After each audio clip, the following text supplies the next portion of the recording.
Bueno, estoy acá con Horacio Ricciardelli, mi amigo Horacio, compañero también de la transmisión de Argentina Productiva, héroe de las Malvinas, un especialista en muchas cosas, pero hoy puntualmente le voy a sacar el jugo en lo que tiene que ver con el clima. Gracias, Horacio, por abrirme la puerta de tu casa. ¿Cómo estás? No, al contrario, buen día, Chino, Acuarentenado, y ¿no? vos acuarentenado y vos con barba, Está casi bien, irreconocible, ¿no? está perfecto. Pero vos sabés que en mi segunda especialidad en la Fuerza Aérea fue justamente la meteorología. Llegué a su director del servicio meteorológico. Estuve en congresos internacionales desde el año 78 o 79 en adelante en Suiza, en Ginebra, como representante argentino, junto con el director del servicio.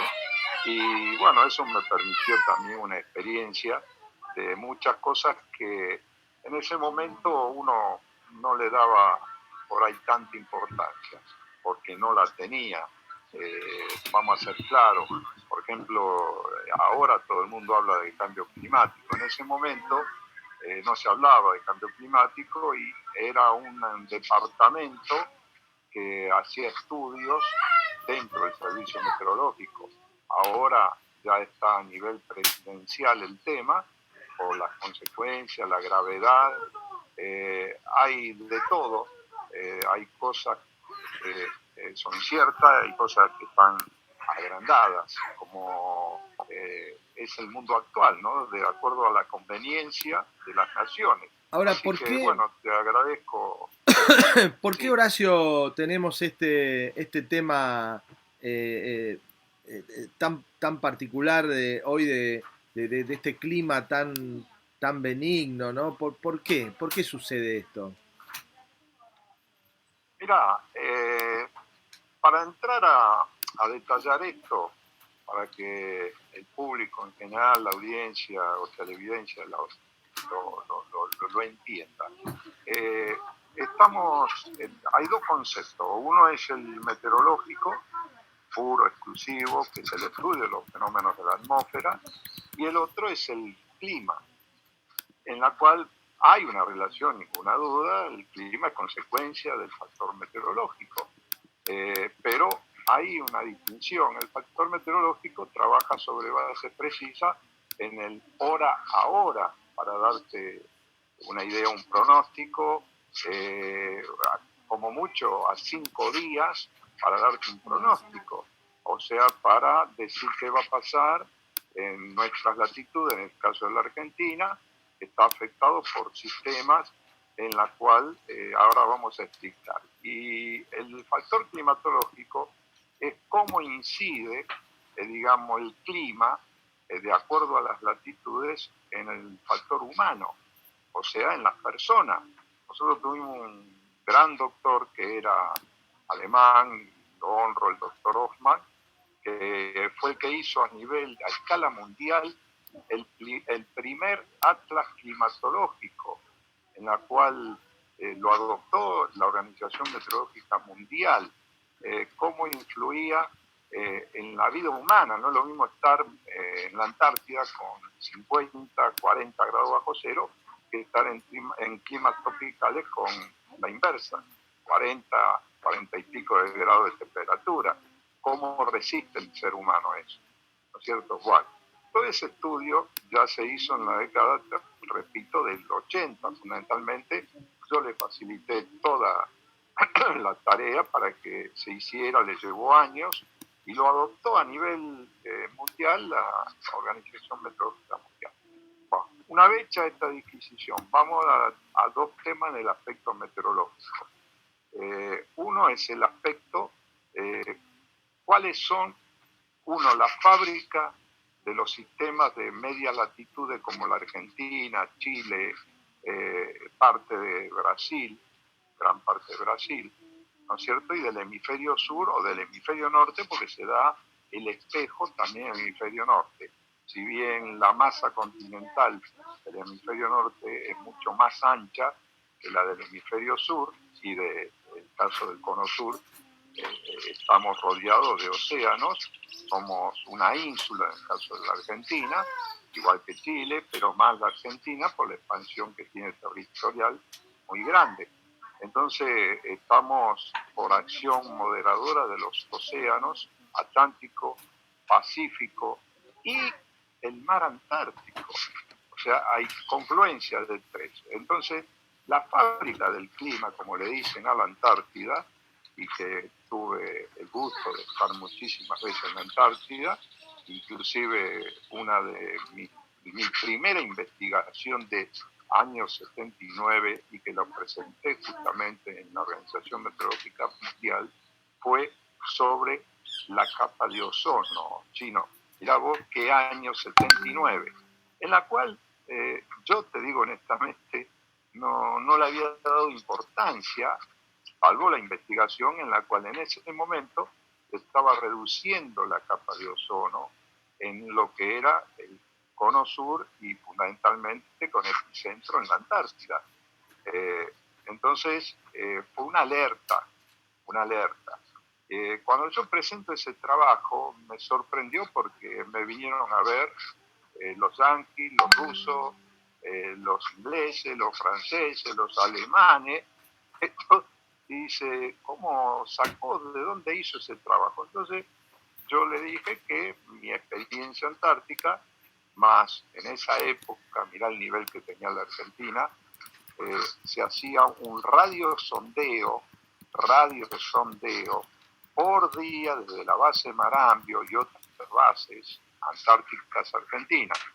Y aparte se hacía uno que se llamaba ozonosondeo, porque uno estudiaba todas las variables meteorológicas de la Antártida en las distintas capas superiores de la atmósfera. Y el otro era los parámetros del ozono para tener bien claro qué era lo que estaba pasando con la capa de ozono. Bueno, a raíz de ese trabajo, en la cual tuve invitaciones de todo tipo y color, fundamentalmente los alemanes, ¿no es cierto?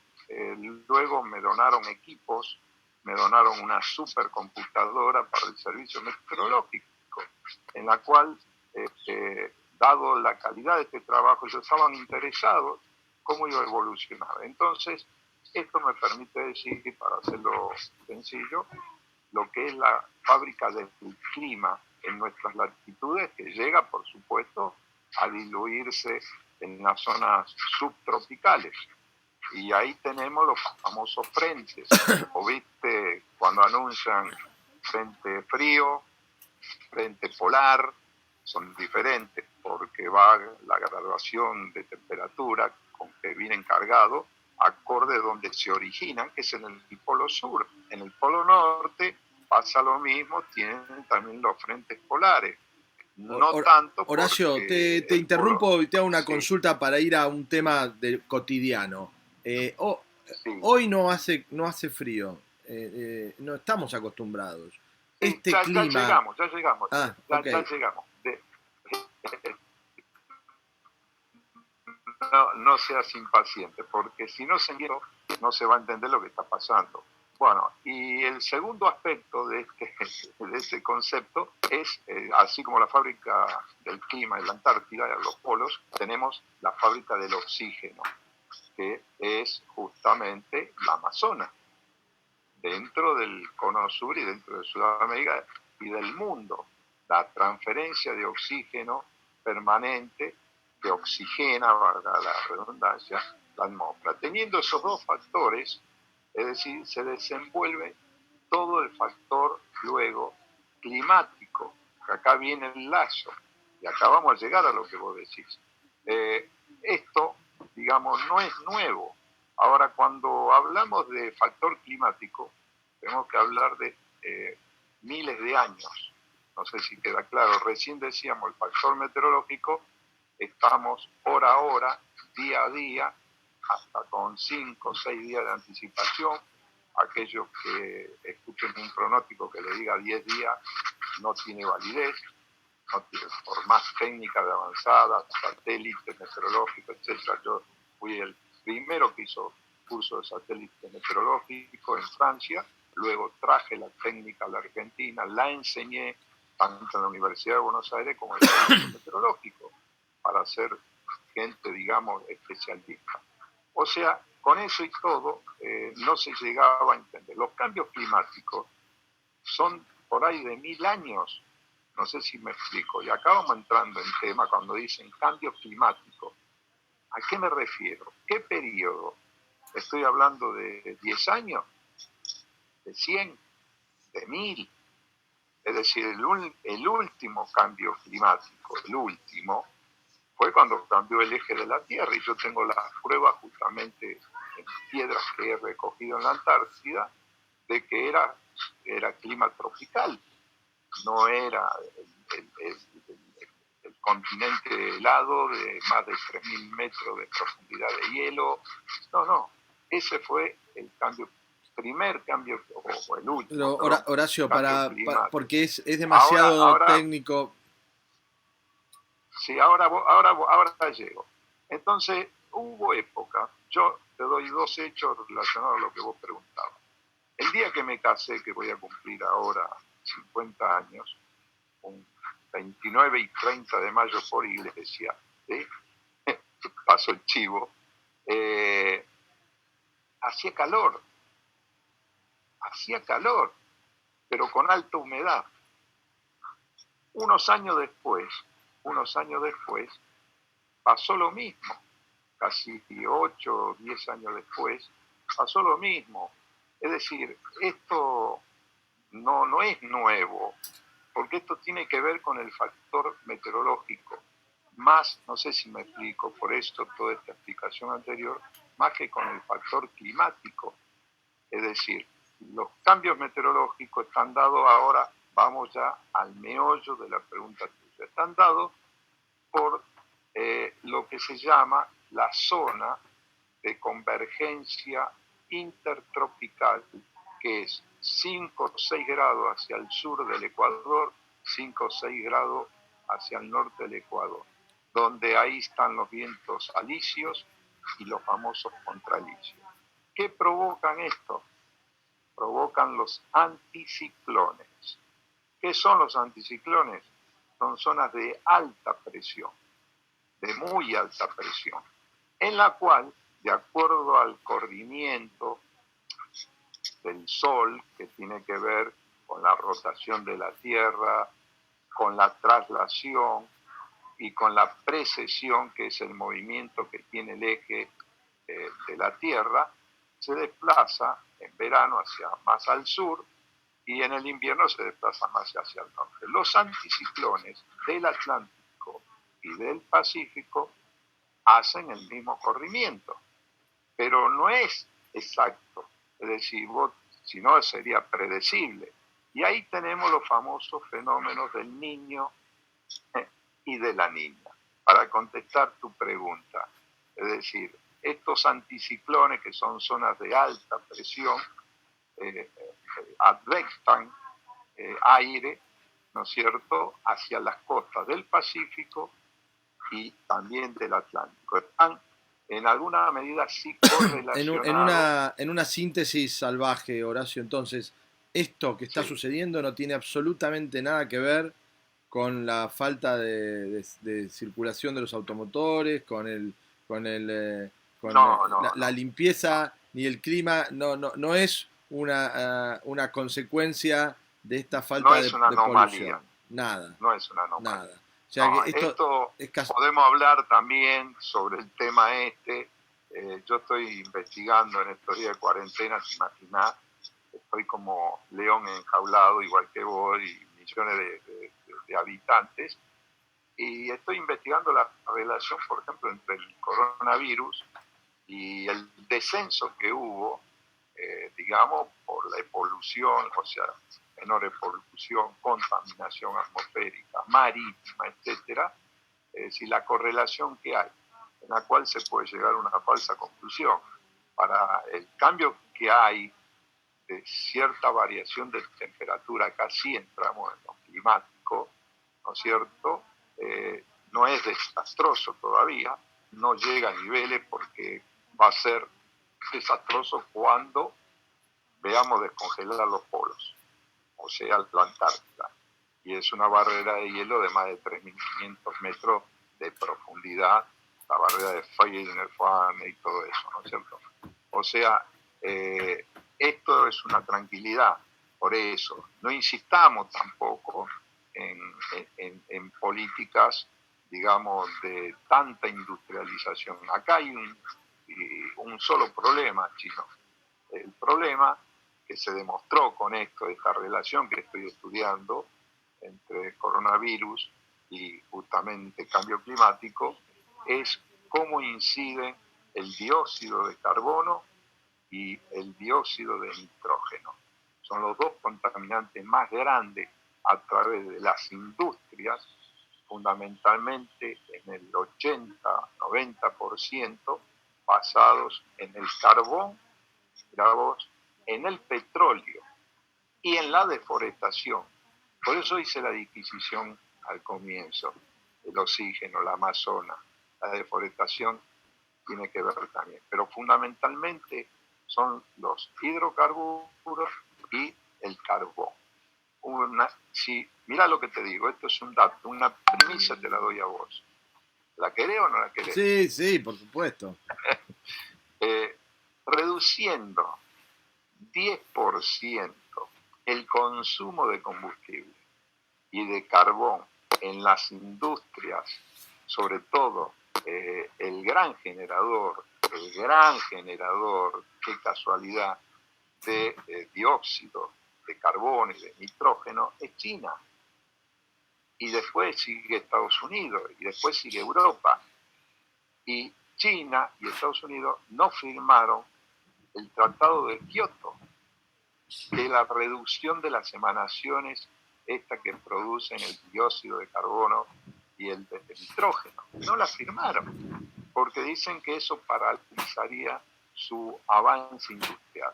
Ahora, con este coronavirus ha llevado a un parate que está demostrado. Yo acá no puedo graficarte, pero voy a ver cómo hago en otra próxima edición. Podríamos pasar ¿no? una presentación si vos querés. En la próxima vez nos juntamos y me lo mostrás. Sí, encantado, porque ahí demuestra que esta sesentena ya no es cuarentena, ¿no es cierto? Ya vamos más de 60 días, sesentena, la baja productividad de las industrias, los no vuelos, el enjambre de vuelos está paralizado, otro contaminante que también usa hidrocarburos. Vos sabés que el avión usa un derivado, una especie de querosene, más liviano, menos inflamable, que es la nafta, derivado del petróleo. Ahora, toda esta situación, viste, estas entrevistas, ya van como 60 entrevistas, ¿no? Y la gente está viviendo cambios en sus hábitos, cambios en el trabajo, cambios en la forma de educación, en la forma de formarnos, en la forma de informarnos y cambio en el esparcimiento. Todo esto producto de esta transformación que tiene mucho más que ver con algo que nosotros decidimos que sea así y no necesariamente por la pandemia en sí. Nosotros decidimos tratar esta pandemia en el mundo de una manera particular. No es ni la primera pandemia ni va a ser la última que sucede en el planeta. Pero esta la tratamos de una manera distinta y el impacto en la salud del mundo no es distinto a otras enfermedades. El impacto de mortalidad, el impacto de donde la quieras analizar, no es distinta que otras patologías o que otras enfermedades. Entonces, nosotros decidimos tratar esto de otra manera y por eso, bueno, paralizamos el mundo en algunos lugares, activamos el mundo en otros lugares. China está a full produciendo para el planeta parado. Todo esto es un concierto de manejo de poder, ¿no? Geopolítico, que sin entrar en teorías conspirativas, sucede de esta manera. Seguramente que vos tenés una visión al respecto. Nosotros decidimos tratar esto de una manera particular, ¿no? ¿Por qué te parece que es así? No, No, es muy acertado lo que estás diciendo, Chino, y por eso te digo, estoy investigando la relación directa entre coronavirus, que es la cuarentena obligatoria, el cese de actividades mundial, relacionado con la bajada de, por ejemplo, la mayor transparencia de la atmósfera, menos contaminación, etcétera, etcétera. Pero ¿qué pasa? Cuando vuelva otra vez la normalidad, no va a quedar exento, como vos has dicho, de otro virus, vaya a saber de qué tipo y categoría, si seguimos. O sea, no es tan ilógico bajar un 10% en principio, es decir, esto es parar la pelota. El coronavirus paramos la pelota, ¿sí? Como en el fútbol. Che, a ver, ¿qué hacemos? Guarda, esto no puede seguir así. Entonces se tienen que sentar, tienen que firmar, cosa que no firmaron el Tratado de Kioto, lo repito, ni China, de casualidad, ni Estados Unidos. Es decir, porque para ellos es invasivo a su crecimiento económico y ser potencia. Ahora, son potencia en base al resto del mundo. Tenemos que pagar las consecuencias, porque el caso de la Argentina... A la gente, Horacio, no le gusta hablar de guerra climática, tampoco le gusta hablar de guerra sanitaria. Pero esto es un formato para mí de una nueva guerra fría, ¿no? Esta guerra fría entre China y Estados Unidos, donde hoy Estados Unidos es uno de los principales damnificados, Rusia, Estados Unidos, Europa, ¿no? Brasil, ¿no?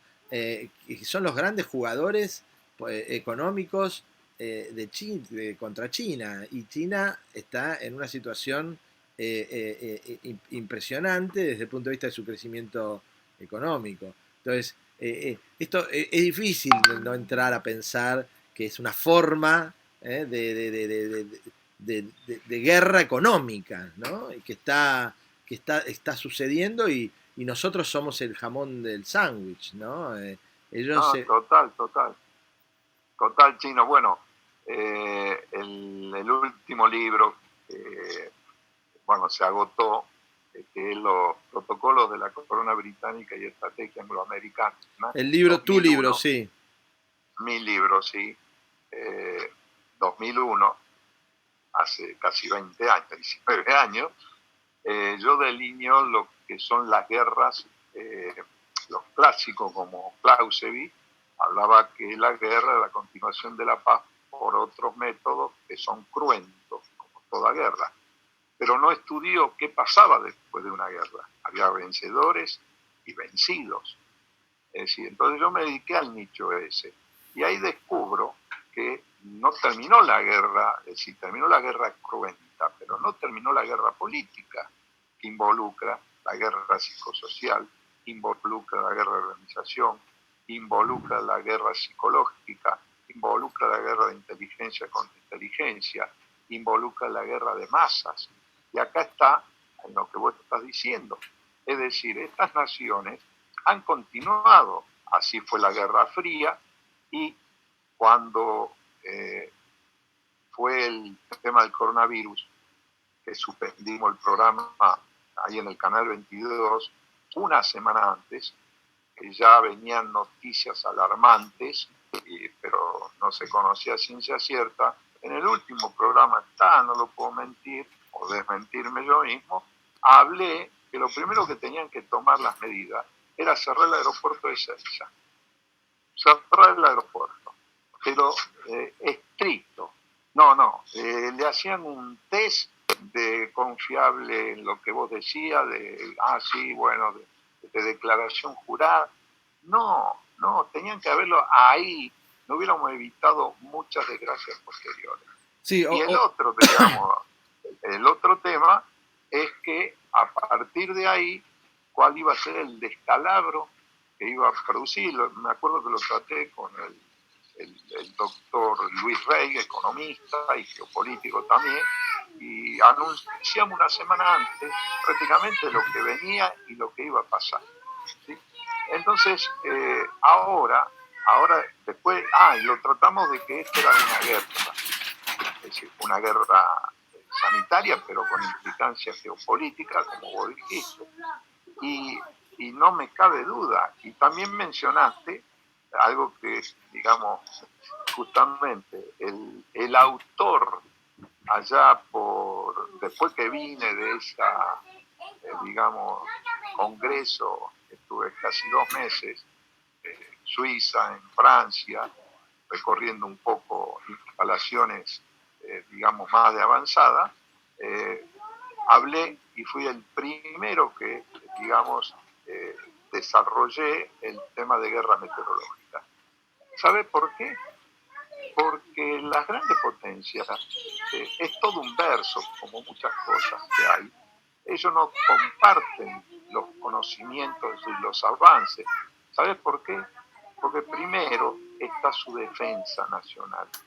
Entonces, todo lo que pueda ser utilizado como arma, y por eso yo vine acá, sale así que me llamó comandante en jefe y otros más, cómo era eso de guerra meteorológica. Y ahí le expliqué y les interesó. Entonces, a partir de que traje ese concepto también, estoy hablando años 79, chino, pasaron casi 30 años. 40. 40. Ya, 40. 40, perdón, 40 años prácticamente, ¿no es cierto? Y ya se hablaba, y yo hablaba, ¿sabe por qué? Porque, es más, vos conocés la lucha antigranizo en Mendoza, Sí, los años que lleva. sí, sí. ¿Quién la maneja? A raíz de esto, ¿quién la manejó? El que te está hablando. ¿Sabes qué? Porque hice acuerdo con los rusos de esa época, porque se interesaron en el intercambio de datos, como la meteorología es internacional, o no podés negar los datos, pero todos sacan usufructo de eso. Para que la Entonces, gente que no conoce el proceso, esto de lo que estás hablando es el esparcir partículas en el, es en la- un plasma de algunos compuestos químicos como nitrato de plata, de bromo, qué sé yo, que son altamente se llama higroscópicos porque en la atmósfera captan la humedad ambiente. Al captar la humedad ambiente y diseminarla en millones de partículas, hace que el grano de granizo no se forme. o sea, genera en vez de granizo, lluvia y evita Lluvia, la caída de piedras.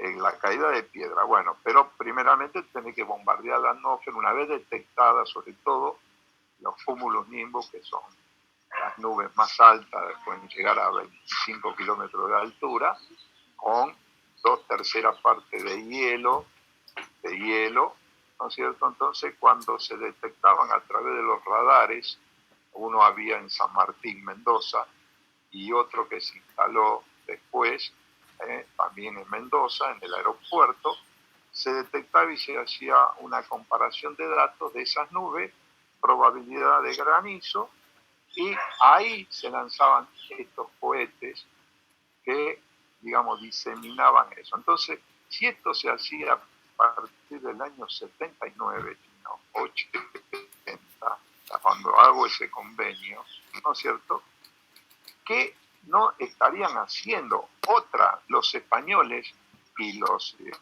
israelitas, ¿no es cierto?, el Estado de Israel, estaban con lo que se llamaba la intensificación de las precipitaciones. Vos sabés que España tiene muchas zonas desérticas, áridas, aunque no parezca, y Israel ni que hablar.